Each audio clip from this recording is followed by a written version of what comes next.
Գյուրջան Կասկադ 60 ամիս փուլային վճարում բազմաթիվ առավելություններ։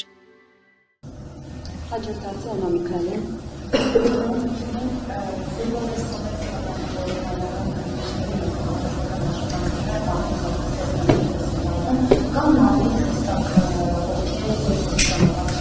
Ունեք այդպիսի կանոն, որ պետք է մինչ ցուցակումը ընդգրկելը բարեվարկության քննություն անցկացնեք եւ զտեք ցուցակը։ Գիտեք, որ ասում եք ինձ հետ, ընդհանրապես ուզում եմ բոլորս հիշեցնել, որ ես եւ մյուսները իմ անձով չի պայմանավորված մեր քաղաքական գործունեությունը։ Քաղաքացիական պայմանագիր կուսակցությունը ժողովրդավարական կուսակցություն է, որի իրականացրած ընտրական process-ները տեղի ունենում բաց, թափանցիկ, եւ այնտեղ որոշումները կայացվում են կոլեգիալ։ Ես կուսակցության վարչության նախագահն եմ, ում նաեւ կանոնադրության սահմանված դեպքերում եւ կարգով, որի ձայնը ունի վճռորոշ նշանակություն։ Բայց դա չի նշանակում, որ այդ հարցերին դուք ասում եք ինձ հետ լուծվում են անձնական հարթության վրա։ Այդ բոլոր հարցերը կան, բայց այդ հարցերը վերաբերվում են կուսակցությանը, դա անձի մասին չէ, դա կուսակցության մասին է եւ կուսակցությունը ինքն է տալիս այդ հարցերի պատասխանը իր կազմակերպչական, քաղաքական գործընթացներով։ Հետևաբար կուսակցությունը այդ թվում ազգային ժողովի падգամավորի առաջադրված տեխնացուների գրանցման գործընթացում կտա այդ հարցի պատասխան։ Հետևաբար ովքեր կգրանցվեն որպես падգամավորի տեխնացու, նրանք կարող են եւ մենք էլ, որտեղ ես էլ եմ падգամավորի տեխնացուի միջալուց, նույն տրամաբանության մեջ այդ ցուցակում ընդգրկվելու եւ հավակնում եմ նաեւ լինել վարչապետի տեխնացու եւ այդ որոշումներով, արդյունքներով բոլորի համար թափանցիկ կլինի, թե ինչ, բայց ելի եմ ասում, առանցքը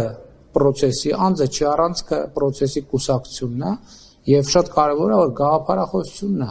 որտեղ կուսակցությունը առանց գաղափարախոսության այլ բան է, կուսակցությունը եւ գաղափարախոսությունը բոլորովին այլ բան։ Գրանցման եւ ցուցակի ձևավորման գործընթացը հենց այդ հարցերի պատասխանն է տալիս։ Հաջորդ հարցը Աննա Զախարյան հանրային հեռուստաընկերությունը։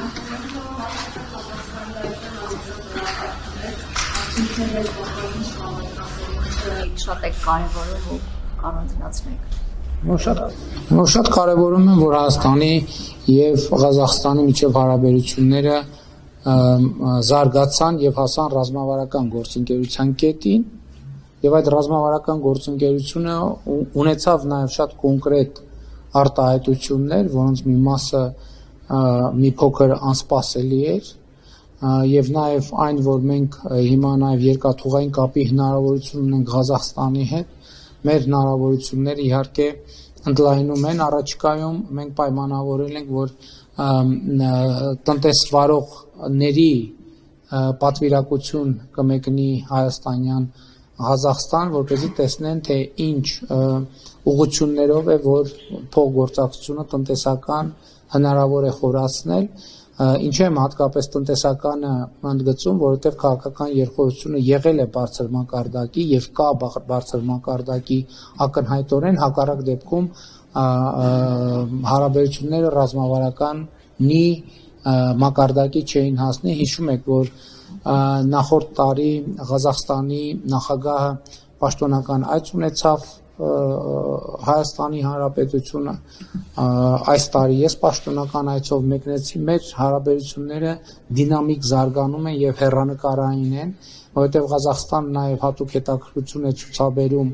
Հայաստանի Հանրապետության կառավարության խաղաղության խաչմերուկ նախագծի վերաբերյալ եւ մենք այդ հետաքրքրությունը ողջունում ենք եւ բազմաթիվ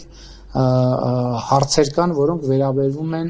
տնտեսական, բայց նաև քաղաքական օրակարգին։ Այստեղ նորությունն այն է, որ մենք տնտեսական մասով էլ շատ լավ մթնոլորտ ենք ունեցել, բայց լոգիստիկ սահմանափակումների պատճառներով այդ պոտենցիալը չի օգտագործվել ամբողջ կամ ավելի մեծ ծավալով ես հույս ունեմ եւ համոզված եմ, որ այս քաղաքական process-ների արդյունքներով մենք կտեսնենք կոնկրետ տնտեսական արդյունքներ։ Եվս մեկ անգամ ուզում եմ շնորհակալություն հայտնել Ղազախստանի նախագահ հարգելի Կասիմ-Ժոմարթ Տոկաևին այդ բարձր մակարդակով ինձ ընդունելու եւ նաեւ բարձրագույն պարգևի արժանացնելու համար դա իսկապես շատ մեծ պատիվ է ինձ համար եւ մեծ գնահատական է, որի համար ես խորապես շնորհակալ եմ։